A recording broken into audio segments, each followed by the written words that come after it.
పెద్దిరెడ్డి ఇంటి దగ్గరన road open చేసేయాలంటూ high court ఆదేశిస్తే అయితే ఆయన మరొక గేటు పెట్టారు అన్నటువంటిది ఇప్పుడు ఈనాడు రాసుకొచ్చినటువంటి వార్త. తిరుపతి రాయల్ నగర్లోని పెద్దిరెడ్డి రామచంద్రారెడ్డి ఇంటికి 2019-20లో కార్పొరేషన్ నిధుల నుంచి 9.51 లక్షలు ఖర్చు చేసి సిమెంట్ రహదారి నిర్మించారు. మారుతినగర్ రాయల్ నగర్ మధ్య ప్రజల రాకపోకల కోసం దీన్ని నిర్మించినట్టు కార్పొరేషన్ అధికారులు అప్పట్లో చెప్పారు. అయితే నిర్మాణం పూర్తయ్యాక అప్పటి మంత్రి పెద్దిరెడ్డి రామచంద్రారెడ్డి ఈ రోడ్డుకి రెండు వైపులా గేట్లు ఏర్పాటు చేసి ప్రజలెవరూ అటు వెళ్లకుండా అడ్డుకున్నారు. అయినా కార్పొరేషన్ అధికారులు గేట్లు తెరిపించే ప్రయత్నం చేయలేదు.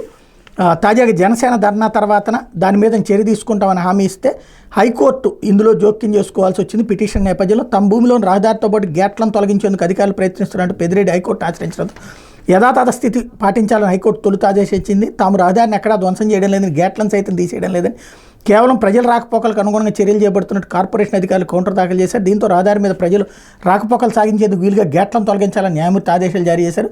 దీంతో అధికారులు గేట్లు తెరిచారు. అయితే మధ్యలో మరో గేటు ఏర్పాటు చేసి రాకపోకలు అడ్డుకోవడంతో ప్రజలకు మళ్లీ ఇబ్బందులు తప్పడం లేదు. కార్పొరేషన్ అధికారులు చర్యలు తీసుకుని కొత్త గేట్లు తొలగించాలని స్థానికులు కోరుతున్నారన్నటువంటి వార్తని హైలైట్ చేశారు.